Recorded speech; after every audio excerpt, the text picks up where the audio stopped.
What's up, guys? Leyton here for UFC Gambling Addicts, and that 2 week break is nearly over. We're back to the MMA world with the 236 pay-per-view Holloway Poirier. Just that friendly reminder: the giveaway is always there. Smack down a comment. And as far as bets goes for the Gagey versus Barboza card, beautiful card, nice profit there. I did have over about £300 riding on Michael Johnson, so I've done a small cover with Josh Emmett, who I didn't pick on pod. But if you've been a fan of the podcast for a while now, you'll know that covering is a big thing we do here when we can. So yeah, I'm pumped to get back to the predictions, the breakdown, and yeah, thank you for supporting the channel, guys. Sweet. And welcome to episode 26 of UFC Addicts. My name is Aaron, and I'm here as always with my co-host Leyton to break down the latest UFC card. This week we have Max Holloway versus Dustin Poirier, UFC 236 from State Farm Arena in Atlanta, Georgia. Co-headlined by Kelvin Gastelum versus Israel Adesanya. For the middleweight interim belt. So 2 interim belts here on the line. I'm here as always with my co-host Leyton. What up, buddy? What's up, bro? What's up? What's up? Okay, so with the Gagey Barboza card, we're not going to get into that with performances and that. Good profit on the card, but we're not going to speak about performances. So yeah, let's just jump straight into this one. And we have Brandon Davis versus Randy Costa. And I'll be breaking down Randy Costa.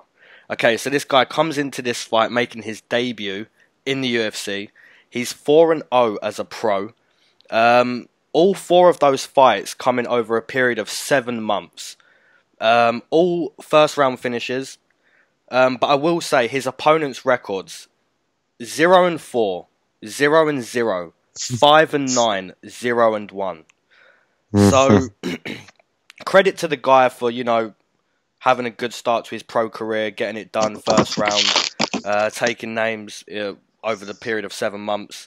But, you know, looking at Brandon Davis, you know, he's got a good arsenal. He's got Muay Thai. He's got Jiu-Jitsu. He's a technical brawler in some sense. Even Zabit took a good couple of minutes to really figure out Brandon Davis. So, you know, credit to the newcomer for having good finishes. But as far as I'm concerned, you know, everyone he's beat is, you know, I just said their records: 0-4, 5-9. So, yeah, I'm going to stick with Brandon Davis. If he can get through Brandon Davis the way he's got through those bums, fair play. But, yeah, I'm going to take Brandon Davis via decision. Fair enough.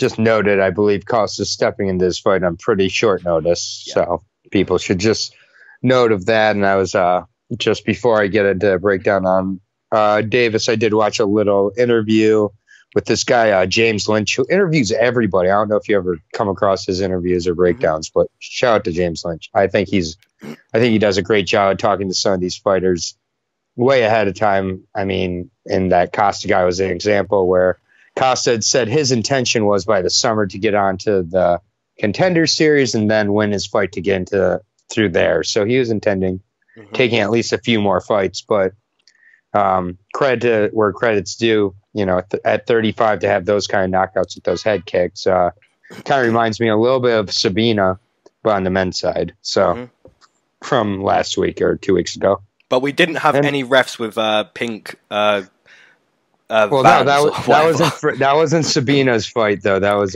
whatever that guy. Oh, right, one on the London card, wasn't it? Oh, I remember now. All right, I forgot the German guy. But on to Brandon Killaby Davis, 28 years old. He fights out of one of my all-time favorite fighters, gyms, Alan Belcher MMA. So Alan Belcher is a guy. If you have Fight Pass, go back and watch some Alan Belcher fights. Go back and watch his Husmir and Paul Harris fight. But again, it's like we'll talk about anything but Brandon Davis here. 5'10", he's 5'10", making his bantamweight debut here. So all his fights prior to this were at featherweight.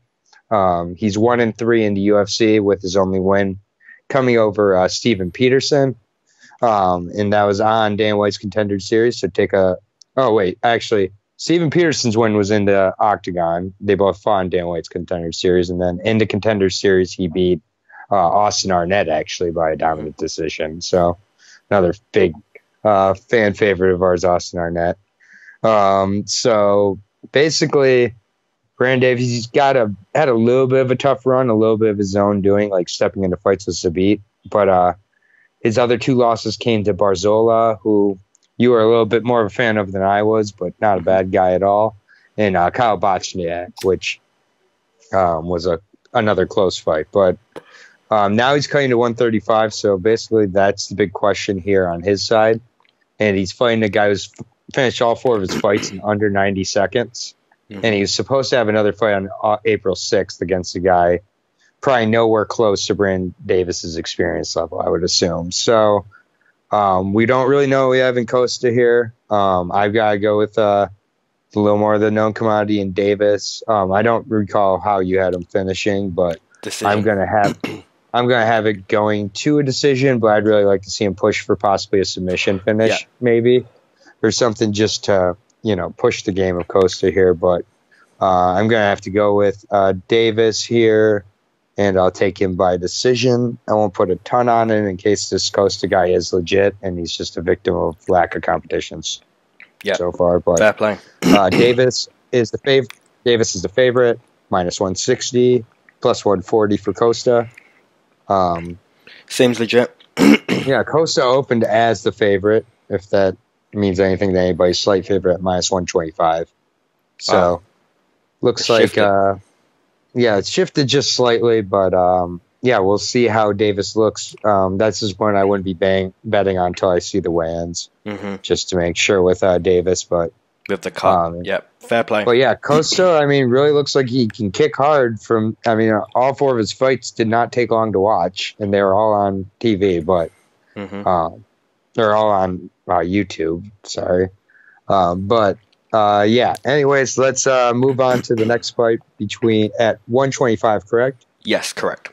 Between Polyana Botelho and another favorite of the podcast, Lauren Tiger Lily Princess or something Mueller. I will be breaking down one of our other Polyanas, Polyana Botelho.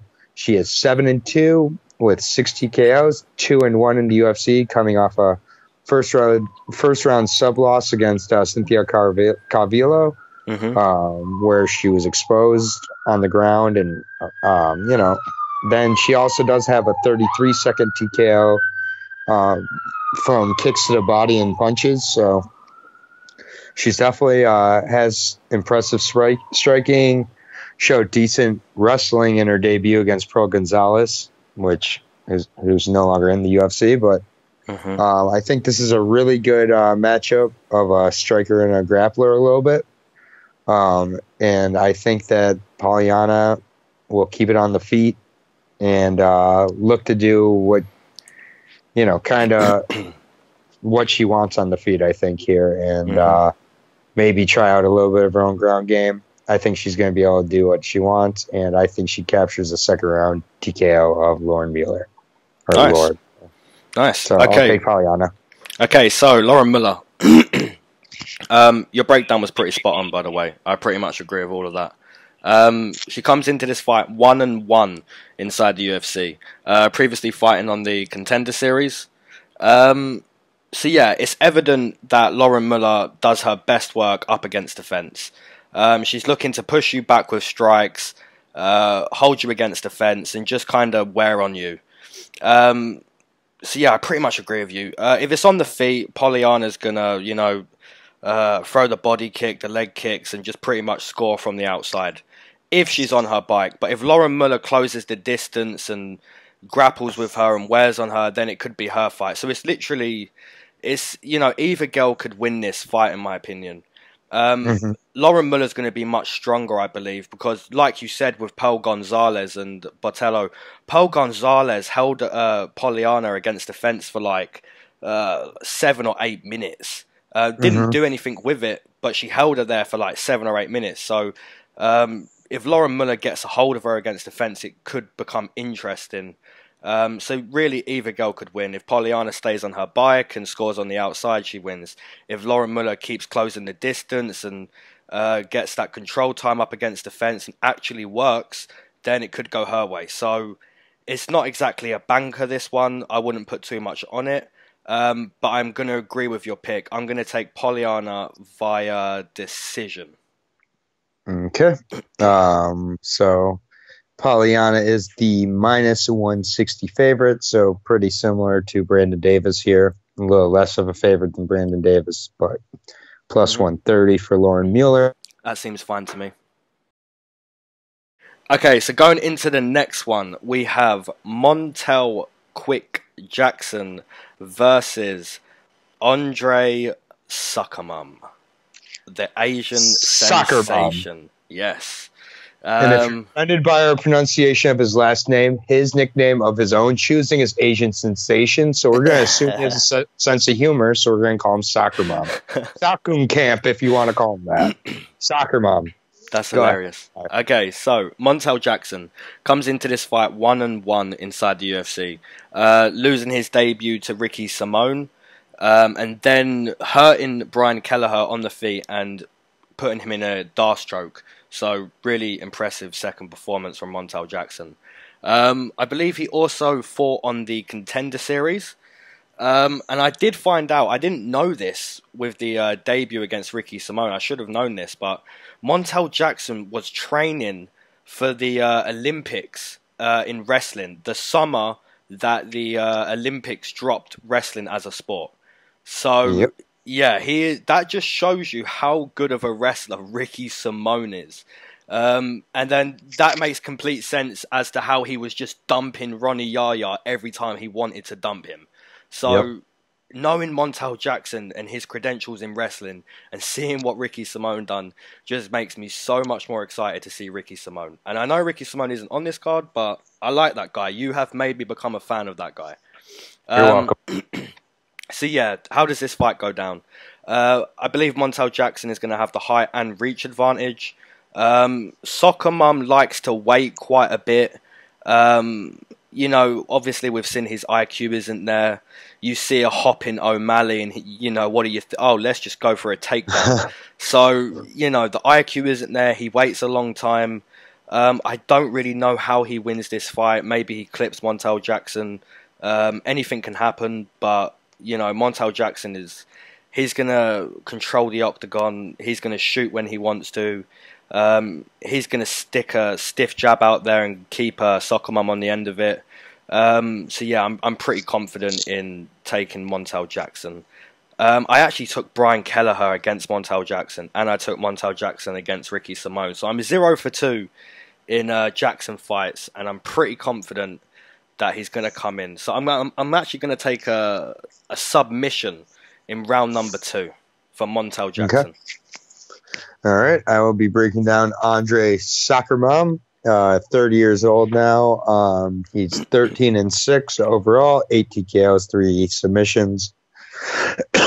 He is 2-3 in the UFC, losing a couple split decisions to start off his career. Then he knocked out Luke Sanders. He beat Jonathan Martinez by decision in his last fight.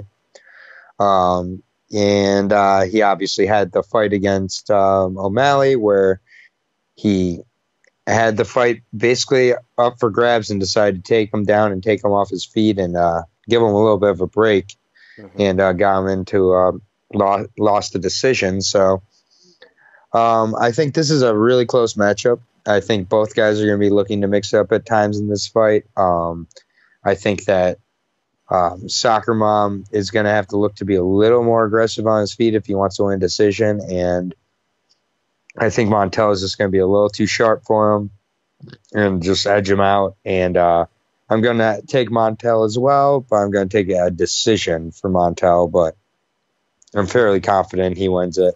Yep. So the odds minus 450 for Montel, plus 325 for Soccer Mom. Yeah, that's a big gap, but That's I think heavy. it's fair. I think it's fair. As bad as that sounds. Yeah, it's pretty heavy, but yeah, I don't know how Andre wins this fight, kind of like you said. So the odds get there. And yeah, we'll agree on that one. So That's 3 in a row. Jackson, 3 in a row. Going into our next fight here, we are going to be breaking down the 170 matchup between Curtis Millender and Bilal Muhammad. I will be breaking down Mr. Bilal. Remember the name Muhammad. The name. There it is. And he is out of Rufus Sport MMA, 14-3 overall with 4 TKOs, and that's it. The rest of them were decisions. So he's 5-3 in the UFC. He's coming off a decision loss to Jeff Neal. Prior to that loss, he was on a 4-fight win streak where he had really started to look better and better in the octagon. He faces a really dangerous guy, Millender, who definitely was humbled pretty quickly by Zaleski dos Santos about a month ago. So there's the blueprint on how to beat Millender. I'm just not sure if Muhammad has the ability and athleticism to avoid this being a war on the feet and get this down to the ground. And I think if it's on the feet, he's going to be in trouble against Curtis. And I'm going to take Curtis to get the decision. But if Bilal is able to sub him in a similar fashion to Dos Santos, then Millender's going to need to take some serious time off to rebuild his game. Yep, I agree with that. That's nice. Okay, so Curtis Millender, 3-1 inside the UFC. Impressive start. And then he fought Zaleski, like you said, and we saw what we saw, and it was very quick. Assessing his game, it's fair to say if you're standing with Curtis Millender, chances are you're going to lose the stand-up battle. He's a very big welterweight, and he's got that John Jones style on the feet. When people hear that, they think, oh, John Jones, Curtis Millender. I'm talking strictly standing. In the pocket, he's got a variety of kicks. He likes to stomp to the knee the way Jones does. He'll go high, he'll go body, he'll go calf. He's got a variety of kicks that will keep the opponent guessing in the pocket. And he's basically going to outpoint you on the feet. You can catch him and hurt him and put him away like that. But that can happen to anyone. So standing, obviously, I'm going to give the advantage to Curtis Millender. Like you say, the blueprint has been written. I agree with that. I believe it was written early on too. We saw it in moments in the fights he won where he was put on his back and it just didn't look good. He couldn't get up. So yeah, takedown defense is a problem. Not only that, like I say, when he's actually on his back, it's a bigger problem. He just can't get up. So yeah, it's like the Mark Diakisi effect, really. Are you gonna bet against a guy because of a certain issue you see in his game where you think it's gonna, the problem's gonna keep arising each fight, and that's gonna be the downfall to each fight he's in? Or do you stick with him and go, I like your game, but the takedown's a problem, but I believe in you and you believe in yourself, and we can only assume the issue is getting better and better each fight as he goes through his career. So literally you can pick either one, and it's fair to pick either one. That's what we do in this picking game. We see an aspect of someone's game and we bet against that aspect. We've got loads of examples like that. Hannah Cyphers being one of the examples. We didn't like what we saw on the feet. We didn't like what we saw overall, but she improved and she won. So yeah, I'm gonna stick with Curtis Millender. I believe in him. I've picked him in every single fight in his short UFC career, and I'm gonna take him in this one. But I'm gonna take a finish. I think he gets a round 1 TKO. I think he bounces back in style. Okay. The odds are not with us here, so we have our first agreement on an underdog, and plus 110 for Millender, minus 130 for Bilal. That's fair. So. I mean, a lot of people obviously assuming that, Bilal Muhammad being the well-rounded guy that he is, he can... And I've watched a lot of tape on Bilal recently, and when he shoots, it's quick, man. It's real quick.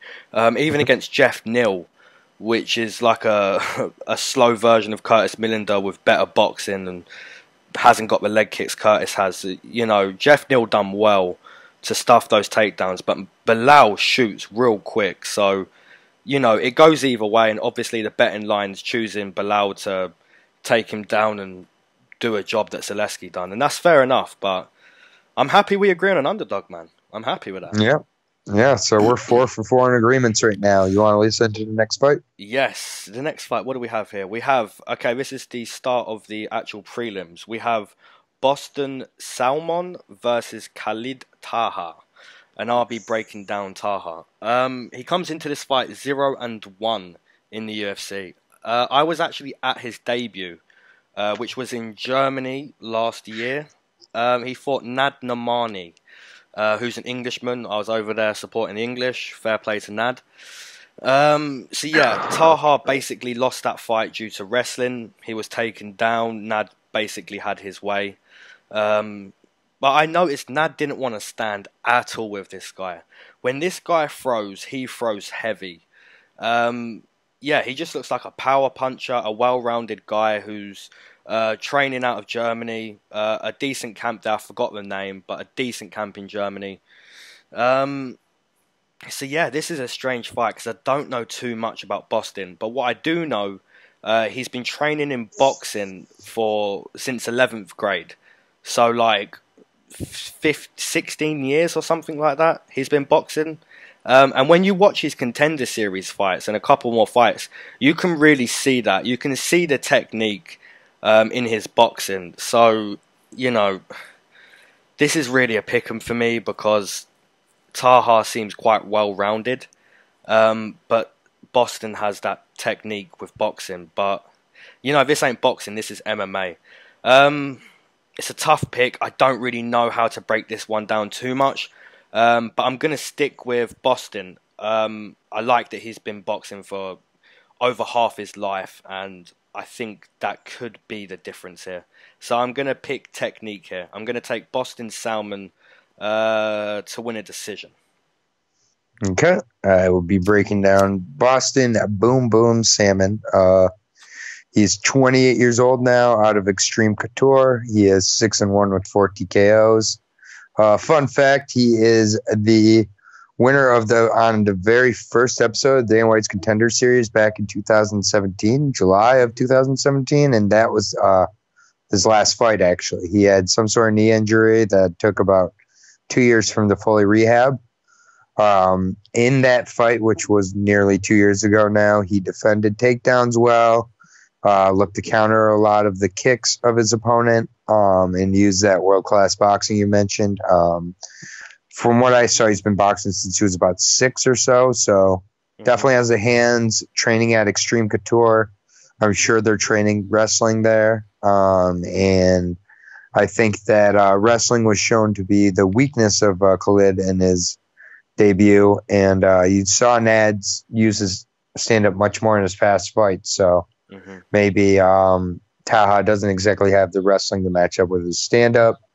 I think this is going to be an exciting fight on the feet for the most part, if I had to guess. So I'll take Boston to get the knockout in the second round. Nice. And so that is 5 straight agreements, minus 135 for Boston, Khalid plus 105.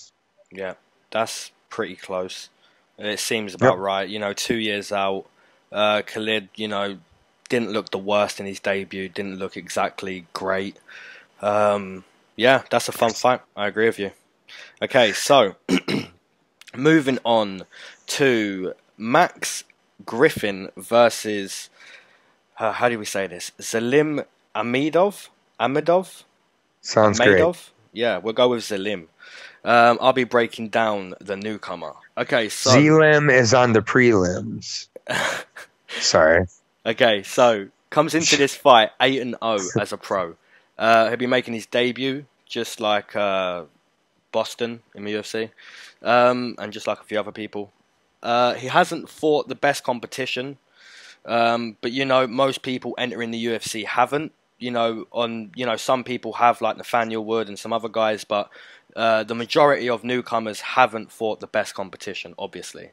So yeah, from what I've seen, he'll basically bulldoze you. He'll come forward, he'll take you down. He's happy to posture up, ground and pound you. and he's happy to just walk forward and trade on the feet. Now, you know, this is a really tough pick because we've seen Max Griffin, we've seen him in a few fights, and, you know, we've seen him have good performances against guys like Mike Perry, even most recently against Thiago Alves, where I thought he should have got the split win, but it was in Brazil. But one thing I've noticed is Max Griffin likes to circle on the outside in pretty much all of his fights. He stays on his bike on the outside. He'll move, stick, throw a combo, move, stick, throw a combo. And, you know, that's not a bad way to fight. Because, you know, we've seen guys like Theodora do that to Anders where it works. But most of the time, when you fight like that and you don't really come forward at all, it gets you in close decisions. Even when we're watching it and we see these rounds like, well, that was clearly Max's round. And then the last round is like, well, it was close, but I'd give it to Max. When you're fighting like that constantly on your bicycle, you get yourself in close decisions. So, you know, I think this is a good debut for Jalin. As weird as it sounds, because Max Griffin is, you know, he's decent, man. He's quite technical with his hands. So yeah, this is a really good fight. I like this fight. But I'm going to take the newcomer. I'm going to take Jalin. You know, just some history I found out about the guy. Went into, I can't remember what gym it was now, but got speaking to Alistair Overeem's coach, and the coach took him on with no money, and, you know, ever since then his career's just been progressing. And I like what I see. I know it's not against the best competition, but sometimes we have to, you know, go with these guys. Obviously, I didn't with Randy Costa, but there's something about this guy. So yeah, I think he's going to give Max Griffin a good fight. I think both guys are going to have their moments. But I'm going to take the newcomer, and I'm going to take him to get a round 2 TKO over Max Griffin. All right, Max Griffin, I'll be breaking down 14-6 overall. He's got 7 TKOs, 3 submissions, 2-4 in the UFC, with a lot of those close decision type fights in there. He's got a win over Mike Perry, and he lost to Millender, Zaleski dos Santos, and Colby Covington, who actually knocked him out. Mm-hmm. He was on the end of a split against Sterling, what I thought, you know, I thought he won the fight, but it's Brazil, so, you know, deal with that what you may. But basically, you nailed the breakdown on Max. Not the biggest, not the strongest, but just finds a way to hang in there. I think that this is a really good fight, and both guys really need to believe they have the advantage on the feet and do so in order to win. So, unfortunately, I think Max is a little outgunned here, and I think he can look okay against Millender, but that may be about as good as it gets. And if he can't get it to the ground, I think Max loses it on the feet, and I think that's what's going to happen. I'll take Millender by decision. Jalin. Yep, I got you. Okay, so the odds? Yeah, exactly. Yeah, I'll take Jalin by decision. I'm sorry. Yeah. Got my... Yeah, and Jalin is the slight favorite at minus. Actually, it's a pick'em now. It's a pick'em. Yeah, minus 115, minus 115. Yeah, that seems fair. Yeah, sorry for switching up Millender there. He had already faced Millender in the past, and I was looking at this as a similar fight to the fight against Millender. So, apologize for that. But yeah, I still am going with the newcomer in Jalin. Mm-hmm. Yeah, fair play. Okay, so moving on to the next one. We have, and this is a really good fight, we have Wilson Hayes versus Alexander Pantoja. And I'll be breaking down Pantoja. He comes into this fight 4-1 inside the UFC. There's a case there that he should be 5-0. Recently, I went back and watched it. I don't believe there's such a case anymore. at the time, I thought he won the last round against Dustin Ortiz. Going back and rewatching it, I realised that wasn't the case. So yeah, he is 4-1. He has great jiu-jitsu. His stand-up is improving every fight. The conditioning is improving also. So yeah, looking at this fight, man, it's hard to pick which way this is going to go, because I said recently with Wilson Hayes that he needs to trust in his hands more to set up his takedowns, and that's exactly what he did against Ben 10. So now I need to decide, can he do that here against Pantoja? And you know, it's hard deciding that, man. I'm going to assume he doesn't. I think Pantoja has good movement, is able to also hang on the ground with Wilson Hayes. So, you know, it could be a battle of the stand-up, this one, or it could be a battle of the jiu-jitsu. I think it's going to be a good, close fight. But I'm going to take the guy who's improving fight by fight here. I think Pantoja is legit competition in the division. I really like his jiu-jitsu. His jiu-jitsu is always going to be brilliant. And he just needs to, you know, build those other areas of his game. And I think that's exactly what we're seeing with Pantoja. So yeah, I think it's going to be a close fight. And I'm going to take another decision. Recently I've been taking a few decisions. But I think, you know, Pantoja just edges this one. He could submit Wilson Hayes or even finish him on the feet, because in that Moreno fight, he looked really good on the feet against him. So I wouldn't be surprised if he finishes Wilson Hayes, but I'm going to take a decision for Pantoja. Nice. Yeah, that was pretty nailed. Breakdown, I will be breaking down Wilson Hayes.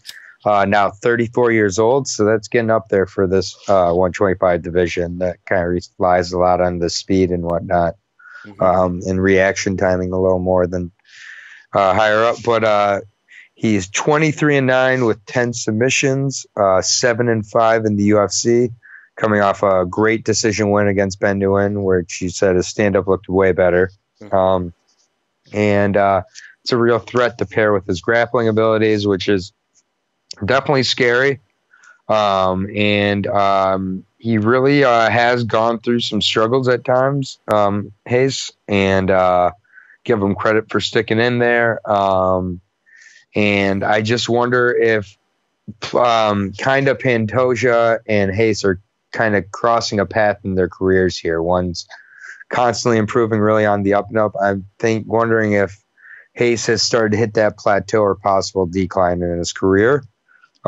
He hasn't been TKO'd in 8 years, and I'm actually taking Pantoja to get a TKO in the third round of this fight. So I'm seeing a late TKO or a decision win for Pantoja, but I'll take the TKO for Pantoja and a real statement for the 125 division, which I don't think should go anywhere.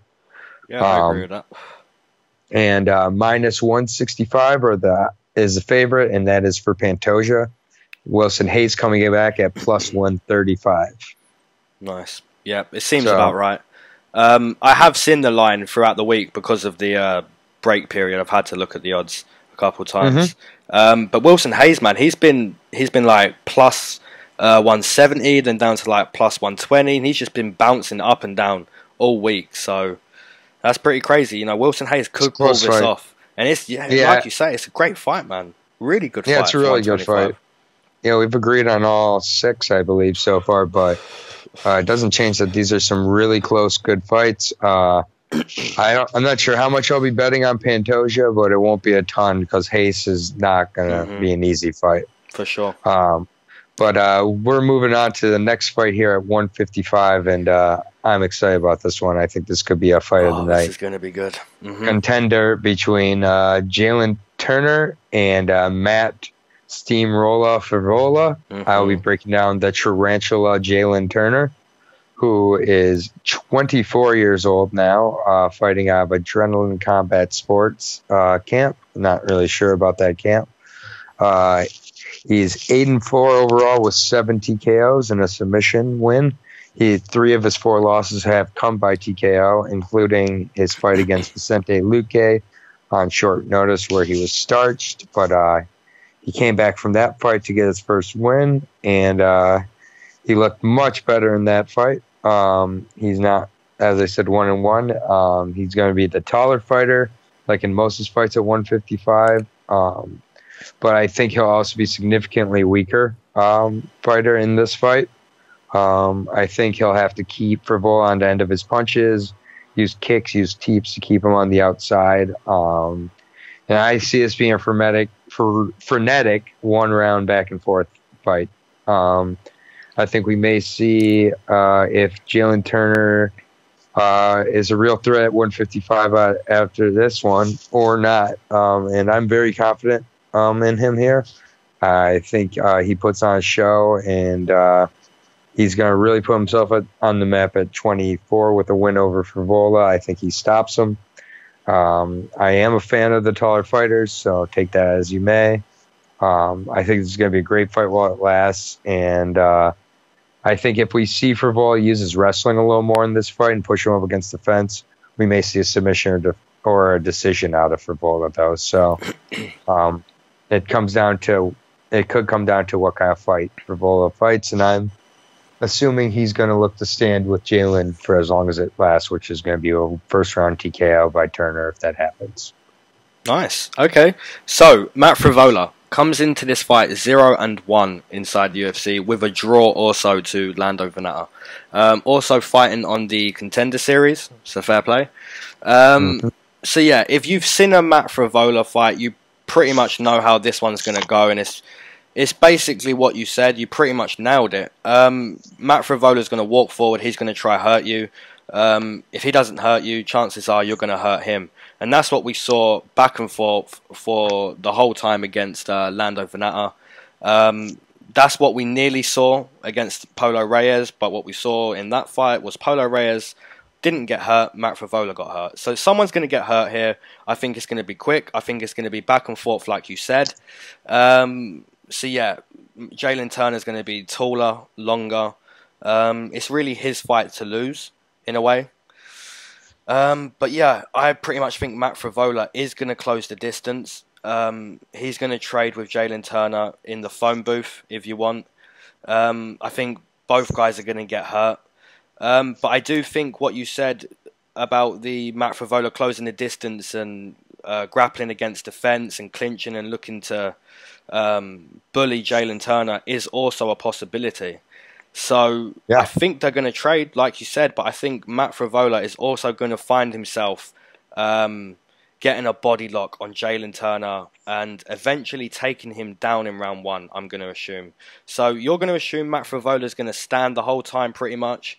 I'm with you there, but I think he's able to clinch too. And because of that, I think he's going to get a ground and pound finish. So I'm going to take Matt Frevola to get his first win in the UFC in round number 1. Okay. So Frevola is the slight underdog, or he's even at plus 100, minus 130 for Jalin Turner. That's decent. I like that.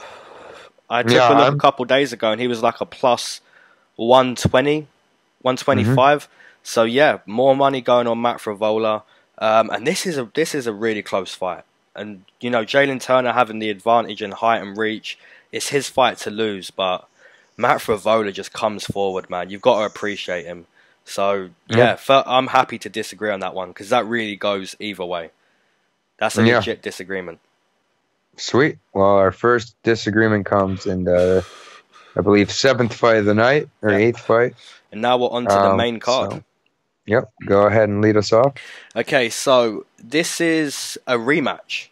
This is the first rematch on the card. I believe there's 2, unless there's any other rematches that I've completely missed. This is OSP versus Nikita Krylov. And I'll be breaking down OSP. Okay, so he comes into this fight, 11 wins, 7 losses. So we pretty much know about OSP. He's famous for the Von Flue choke. He's got some pretty nasty head kicks. He has a variety of kicks. But most recently, he seems to slow down considerably after round 1. And I've just, that's a really dangerous game to play with a guy like Nikita Krylov, having the conditioning he has at light heavyweight, just that karate style, constantly bouncing and moving. That's dangerous, at this point for OSP to, if he gets out of that first round or doesn't get it finished, in other words, in the first round, it could become a very close fight.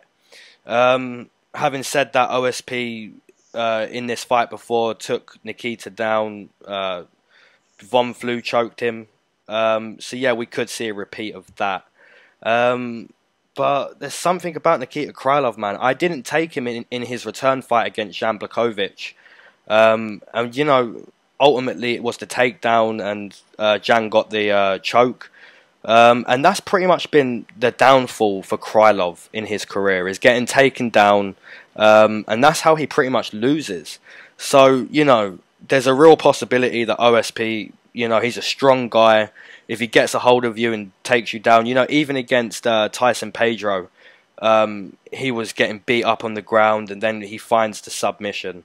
So OSP could lose 12 minutes of this fight and get a takedown in the third and win. But I'm assuming if he doesn't get it done in round one, this is Nikita's fight to win. He's going to move. He's going to outpoint OSP. So yeah, I'm going to take Nikita Krylov, and I'm going to take revenge in this rematch. So the first rematch on this card, I'm going to take revenge, and I'm going to take Nikita Krylov. I'm going to take him to get a round 2 TKO. Nice.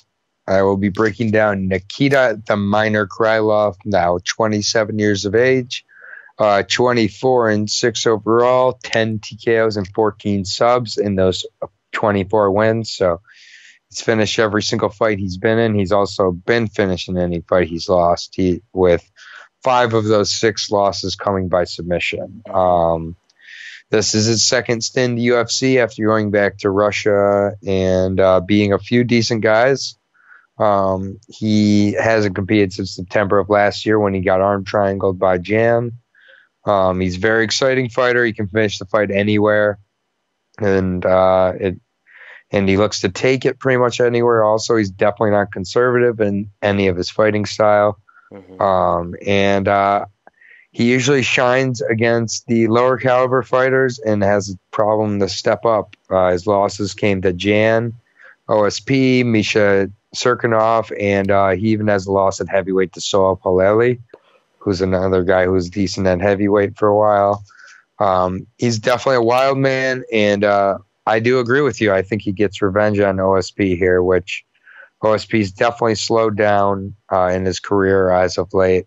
And I think he gets finished here in the second round by TKO for Nikita Krylov. Nice. I don't see it going 15. No. So nice agreement. And what are the odds for this one? It's another pick 'em, minus 115 apiece. Yeah, that's legit. I really like this card, man. I know we've had a break. I'm so excited to get back to this card because we both took a look at that Russia card coming up. So I'm really going to enjoy this one. Yeah, savor this card. That good thing that Russia card's on 420 because we're all going to need to be celebrating the holiday. So on to the next fight. One of my more exciting fights on the night. At 170, it is between Alan Brahma Jouban and Dwight Body Snatcher Grant, I believe, is his nickname. Body Snatcher, man. And I will be breaking down one of my personal favorites in Alan Jouban, who returns back from a pretty serious, I don't even need to say serious, I'll say neck injury. They're all serious at that point. But appears to be recovered. The 36-year-old out of Team Black House and 10th Planet Brazilian Jiu-Jitsu with Eddie Bravo. He's 16-6 overall with 11 TKOs in his career. He's 7-4 in the UFC, and he's always been in exciting fights before and since signing with the UFC. Definitely a very legit striker. He uses really technical striking to set his opponents up.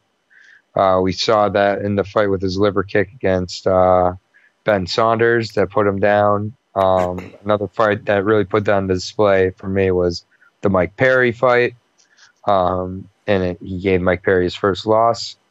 Jouban also has pretty good jiu-jitsu skills, and I'm definitely surprised to see he hasn't had submission yet in his career. So he is more for positional advantage, but I think he has legit submission skills, and I think he can finish somebody. It just hasn't happened that way yet. One of my concerns is that neck injury coming off of this layoff at 36. I think if he's healthy, he's able to outpoint and take down Grant when he needs to.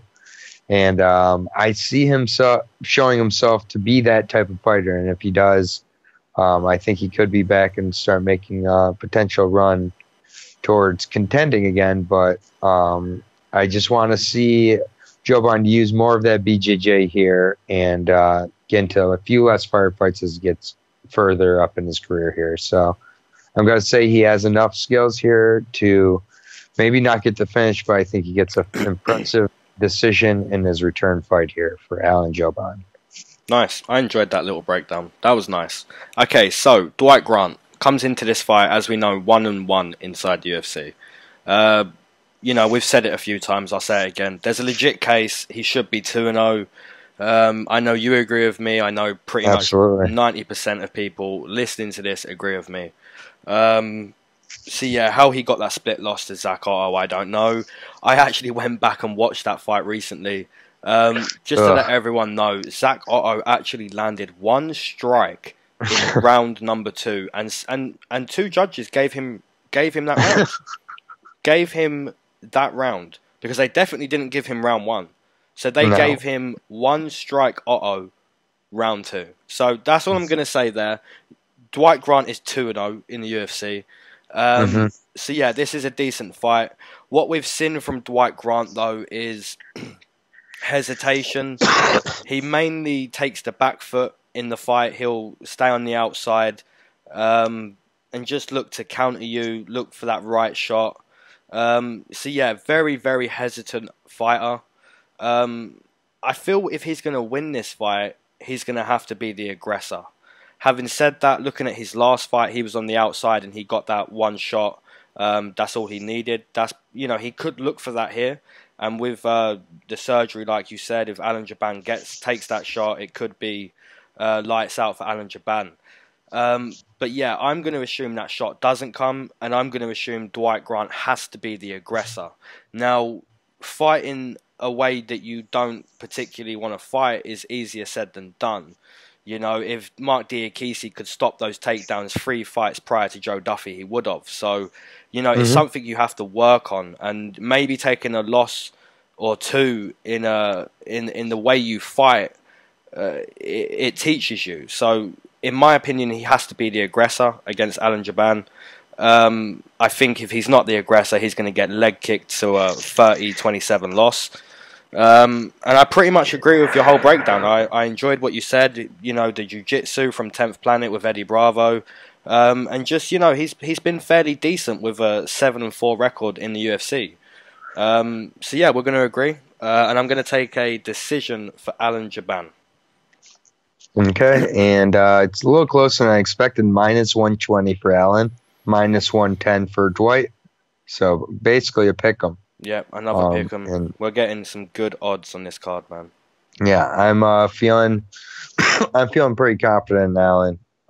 He's taking his time rehabbing, and he looks good from what I've been able to see. So, yeah, fair play. You want to move us on? Yes. Okay. So here we have another great fight. We have your boy or our boy on the UFC Addicts, Eric Anders versus Khalil Rountree. I'll be breaking down Anders. So he's actually 3-3 now in the UFC. He's a big power puncher fighting another big power puncher. So we can see what the UFC is trying to do with this fight. Getting towards the end of the card, let's put on an absolute banger of a fight. Or should be a banger of a fight. We don't want to see a Francis versus Derek Lewis, I don't think we're going to get that here, though. So, the negatives for Eric Anders. From what I've seen, his main problem is I've said this once, I've said this twice on the podcast, and I'll say it again. His main problem is guys who can stay on their bicycle on the outside. Theodora, Leyton Machida, two examples of how he lost because guys were able to move on the outside. Eric Anders isn't able to shut the door on his opponent. When they're circling, you know, that hook isn't there often enough or quick enough. Having said that, when he does connect, he follows through with a barrage of a combination, and it is vicious. So when he does connect, it looks beautiful. But you know, you can watch highlights of Eric Anders and you see how much he connects. But when you watch the actual full fights he's been in, there's moments in those rounds where, you know, his opponent is very comfortable moving and circling in the octagon. I don't think we're going to get that here from Khalil Rountree. Even if he tries to do that, we're not going to get that. I do think Khalil's going to have the speed advantage. He has a nice stiff jab straight down the pipe, which actually took out Saki. So yeah, this is a good fight. This is a really good fight. Both guys, power punchers. It's literally, you know, pick whoever you want with your eyes shut, and that's who could win. You know, someone's going to get hurt, and I think it's going to be in the first round, to be honest. I'm going to take Eric Anders. I just think if he connects once, he's going to follow through with a combination, and it's going to hurt Khalil. Whereas Khalil, I think if he hurts Anders, it's one big shot. So, yeah, for that reason, output-wise, I'm going to take Eric Anders to get a TKO in round number 1. Okay, I will be breaking down Khalil the Warhorse Rountree out of Black House MMA as well. So we got a few Team Black House members here. He is 7-3 with 5 TKOs, 3-3-1 in the UFC, with KOs of Gokhan Saki and Paul Craig being his best wins. And so we know with what we get with Khalil. Goes in there, tries to plan and rip against you and land that big shot. Obviously, against Johnny Walker, he was outgunned to his own game, but went out like a warrior on his sword. This is going to be all action here at 205 for however long this lasts. I think either guy can put the other down. But I think Eric showed against Santos, he's not against going to wrestling, and I think that's really going to benefit him here, even if he doesn't go for the takedown. I think Rountree's going to be expecting it maybe, and that may just leave him a little off guard for Anders to be able to connect and put him away. So I'm going to go with a second round TKO for Eric Anders. But another thing to note is that Eric Anders did play college football in the South, this being in Georgia. He'll have a lot of family there, I believe. And he'll have a lot of fans there, so it may be a little bit of a home field advantage, or home cage advantage, for Anders. Just something to consider. But I will agree with you. So that's, I believe, 8 and 9 we're agreeing on so far. That's pretty crazy. Kind of crazy. But we got Eric Anders is the favorite at -190. Ooh. So plus 155 for Rountree. So. Yeah. If you believe in Rountree, go with it. I'm not talking you out of that. Someone's going to get hurt here. Someone's going to get hurt, and it really could be Eric Anders, and that's really good value. I was expecting this to be closer to a pick'em because that's ultimately what we're going to get here. Both guys going in there, I see -200 on some sites. Yeah, that's a little bit crazy. Okay, yeah. Well, we'll take Eric Anders. He can take a couple parlays, 2 or 3. That moves us on into the co-main, and this is a great fight. We have Kelvin Gastelum versus Israel, the last stylebender Adesanya, and I'll be breaking down the last stylebender. Okay, so he comes into this fight with a perfect 5-0 inside the UFC, and what can we say about this guy?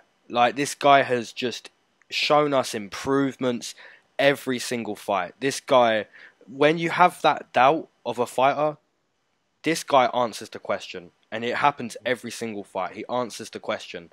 Marvin Vettori took him down, so in the Brad Tavares fight, he showed 25 minutes of a world-class, just kickboxing masterclass. Like, and with the takedown defense, he answered your question, and then he got given Brunson, and you thought, okay, well, Brunson will take him down.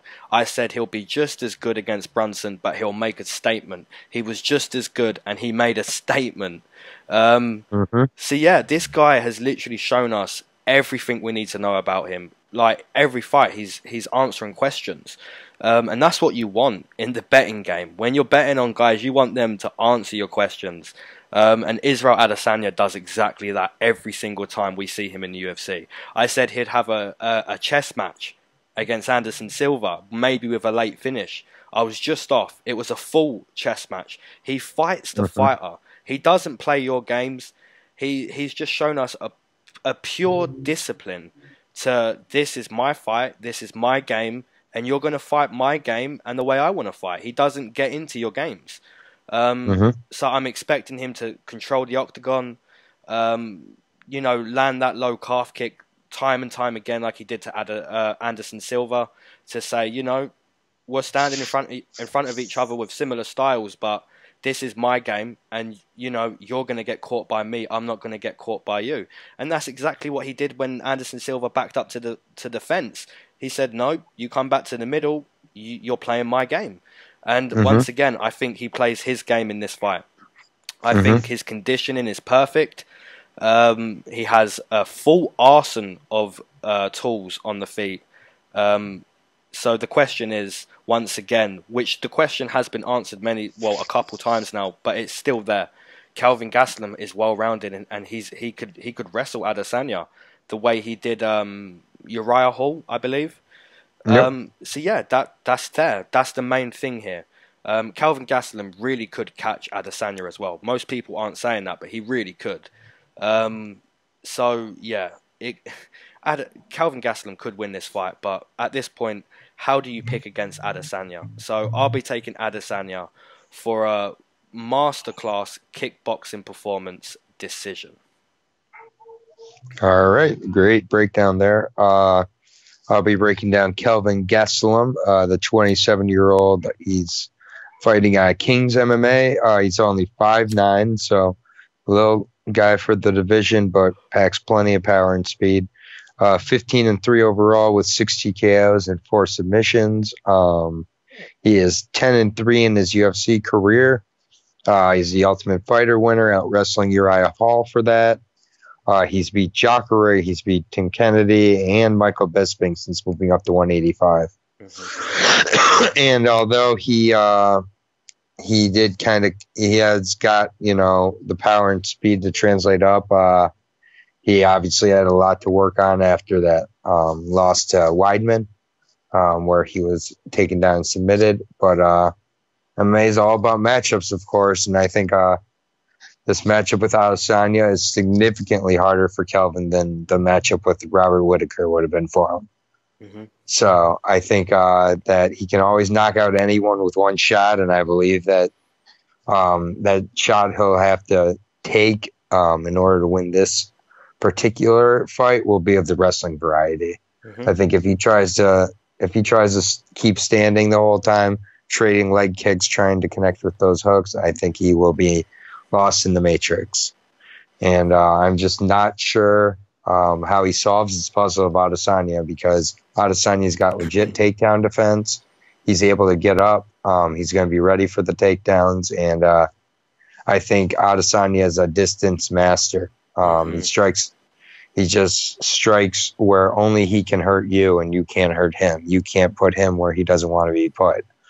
His movement, his thought process is just something to really enjoy in the octagon. And seeing someone like Johnny Walker is really exciting, but I've been more excited from what I've seen out of Adesanya. I get it, different weight classes and everything like that, but the master classes Adesanya's put on, and it's just interesting because some people who just don't quite see it, I listen or I'll read some of their breakdowns and be like, oh, you don't get it. And that I really am looking forward to seeing this fight. Both these guys are super intelligent fighters and super effective with their techniques. So as much as I'm talking about the traps and everything Adesanya sets, Gastelum is able to set traps that work against guys like Michael Bisping, and that where Gastelum will set his own traps. It's almost like a crab versus a scorpion here or something. It just is like you look and you're like, oh, the scorpion's got it, and maybe he does, but that crab can pack a wallop, and if he gets on top of the scorpion, sinks his claws in. Sorry, I went too deep with that metaphor. Weed really set in. That was legit. I'm just saying, from man. my opinion, that was legit. I'm just saying. I think this is a really good fight, and I agree. I'm going to take Adesanya, and I think that by the third or fourth round, Adesanya has established total control and cruises to a decision and becomes the new interim champion. Not sure if he's able to put him away or not. I think he could, but I'm going to say a decision. And when I say cruises to a decision, I don't mean that it was an easy fight. I just mean he's gonna make this the type of fight it needs to be. He's gonna make Gastelum look small in there, and I think he's just gonna put on a masterclass, and we're gonna have a new interim either way. But I think it's gonna be Adesanya. Mm-hmm. Nice. And what are the odds for this one? The odds are they are with Adesanya, and they're varied. I'm seeing everything from minus 185 on Bovada to minus 165 at Westgate.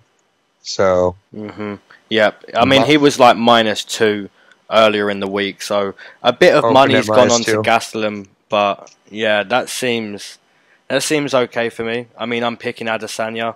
If you disagree with the breakdown and you're picking Gastelum, good on you. Yeah, you've got the dog. Gastelum odds. Plus 150. I just think that against Whitaker, I believe I would have been taking Gastelum actually.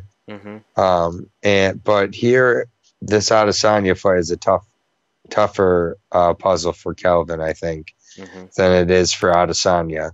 Yeah, both are going to have their problems though, and I think it could be a really good fight. Yep. So I hope it is. Okay, so moving on to the main event.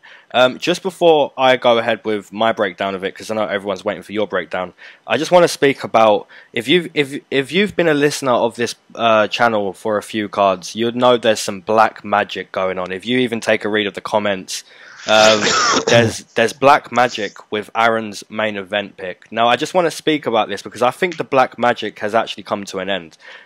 Just an insider for no one will know this. Before we started this channel, I was actually picking James Vick to beat Justin Gaethje. No, I was picking Justin Gaethje to beat James Vick, sorry. And I was persuaded by you to pick James Vick. So before we got on to recording the first episode for this channel, I was persuaded, and ever since the start of that episode, Aaron has not had good main event picks. Now, we got round to the next Justin Gaethje fight, and obviously I wasn't going to be persuaded, and obviously ever since that main event pick, I have never been persuaded by Aaron. So when I agree with him, just know it is never through listening to him first. So now we both have the Justin Gaethje pick confirmed against Barboza, and I noticed pretty much 90% of channels who do these predictions on YouTube like us, 90% of channels took Barboza. So I'm going to assume that the curse has been broken and black magic doesn't exist anymore. So yeah, okay, so getting on with this with Dustin Poirier. So Max Holloway versus Dustin Poirier. I'll be breaking down the diamond. Comes into this fight 16 wins, 4 losses and 1 draw.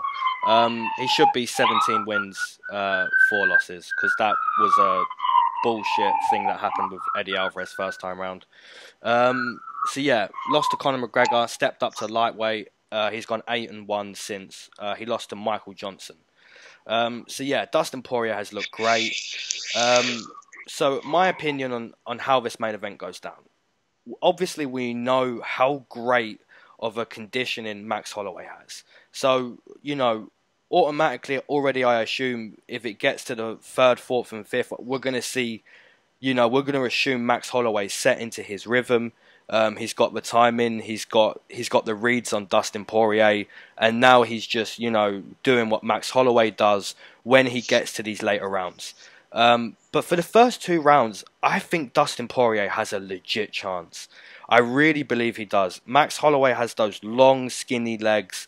And I know a few people are talking about how Max Holloway is going to be much bigger in this fight and he's going to look much better at lightweight. And that really could be the outcome. But as far as I'm concerned, you know, you look at like Dan Hooker against Barboza. And I know we're speaking about Barboza with the leg kicks, but Dustin Poirier returned the calf kick so many times to Justin Gaethje. He really does have a nasty calf kick himself. So just like on the last main event breakdown, which was Barboza and Gaethje, I said if Barboza wants to win in the later rounds, he has to do damage in the first 2 rounds to make sure he doesn't get taken out in those later rounds. So if Dustin Poirier is to survive when it gets to those rounds that Max is going to take over, I think he has to do damage. I think his best chance is round 1. I think his best chance is round 2. Sorry. I really believe that Dustin Poirier in those first 10 minutes can get the finish or can do the damage. Having said that, if it gets past those 10 minutes and Max Holloway has really hung in there and even pieced up Dustin himself, we know how that fight's going to end. Max Holloway is going to get the late TKO, or he's going to get a decision where it's not been close in the last 15 minutes. But I'm going to take Dustin Poirier. I really think he's got a legit chance in that first round. I think he's going to come at Max Holloway. He's going to force him to fight. And I think Dustin Poirier is going to clip him in a brawl. So I'm going to take a round 1 TKO for Dustin Poirier. Now let's see if the black magic is here. Hey, that is a very interesting breakdown. I will be breaking down Max Blessed Holloway, fighting out of Hawaii Elite MMA, given no love, but he stayed at his camp and made his camp an elite camp. So I just find that pretty awesome. But anyways, there's a lot to really appreciate and find awesome about Holloway. 16-3 in the UFC now. He was 3-3 in the UFC, and since then he's won 13 straight fights. So going back to July of 2014. So excuse me, I'm just getting over the flu. But anyways, that's going back to January of 2014, winning 13 straight fights. So not only is he fighting often, he's winning often, beating guys like Ortega, Aldo Twice, Anthony Pettis, Ricardo Lamas, Jeremy Stevens, Charles Dubronx, Cub Swanson. So not only is the guy, he's fighting guys who are like really tough fights. His last fight being at 145 and beating Ortega on end for 5 rounds. Max continually shows he's willing to fight anybody. And this is a rematch of his UFC debut where he was triangle armbarred, I believe, by Poirier. So neither of these fighters are anywhere close to those fighters they were almost 7 years ago. And I think this is being a criminally under-talked about fight. I think this is a really interesting fight, and it's even more interesting it's at 155. I think both guys are going to come out and be aggressive, and I don't see either guy backing down. And I think we may be seeing Dustin be the slightly quicker guy. He may not have the longer arms here, but I think he'll be quicker in some of these firefights. I can see a clip happening fully in a few of the first few rounds. And I think once Max gets clipped once, he may want to clip him back. He may get him back, or he may end up getting clipped again, trying to get him back there. So either way, I think this is a really close fight. And I actually am taking a slight upset on top of the upset. And I'm going to take Poirier to win a decision, actually. Okay. So there we go. I think he's going to show some improved cardio, and I see him winning at least 3 of the 5 rounds. Wow. Okay, so basically what we have there is if Poirier wins, it's proof that the curse is broke. If Poirier loses, the curse continues, and the curse will never be broke on this channel. So I'm looking forward to finding out about that. And you're we're agreeing. Well, first of all, the odds here. Okay. We're agreeing on a plus 175 underdog in Dustin Poirier. I think it's crazy that it's 175. He was like 210. Yeah. Like 4 or 5 days ago. So money's gone on him, but not enough. Plus 175 is crazy. Yeah, that seems a little insane. It opened at minus 150 plus 110, which seems like what it should be.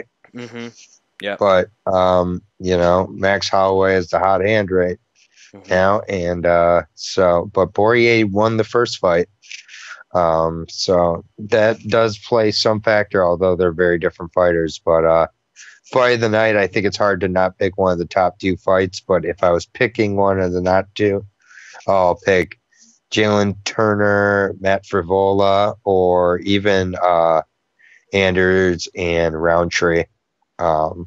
There's fewer. It'd be easier to pick a fight of the night, which would be Laura Mueller and probably Polyana Botelho. No offense. Well, if I wasn't picking Co or Main, you know what? I'm actually going to go for Curtis Millender and Bilal Muhammad.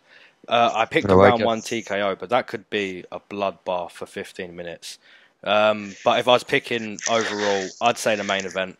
I'm going round 1 TKO, but if Max does get into his rhythm, round 3, 4, and 5, it's gonna be, it's gonna be unreal, man. I'm just thinking back to the Cejudo versus DJ, because I predicted Cejudo to win that, and like I'm saying with Dustin, if he can win those first 2 rounds and do the damage, and Max can still somehow get into his rhythm even with that damage, and win 4 or round 3 or round 4, it's going to be close. It's going to be close if we go the distance, like Cejudo and DJ. So, yeah, but I'm taking a round 1 TKO. You're picking Dustin as well. Yeah, I'm glad to be back to doing predictions. What did we disagree on? Like one fight? Yeah, what was the fight we disagreed on? Frevola and Jalin Turner. Which is, so I think at this point I'm like 7 or something behind. No one cares except me, but I care. So, yeah. It will be in the description anyways. We're glad to be back. We'll be talking on the comments as always. You can feel free to reach out to us with any questions or help with parlays, whatnot. We never sell our picks or anything like that because we wouldn't do that. Thank you everybody who listens. Thank you for the comments. Thank you for sharing it. I'm talking to people all over the world, which is just kind of ridiculous, but we all are passionate about MMA, and that's what I care about. So we appreciate it and enjoy the fights, everybody. I'm out. Peace. You signed that off beautifully. Peace.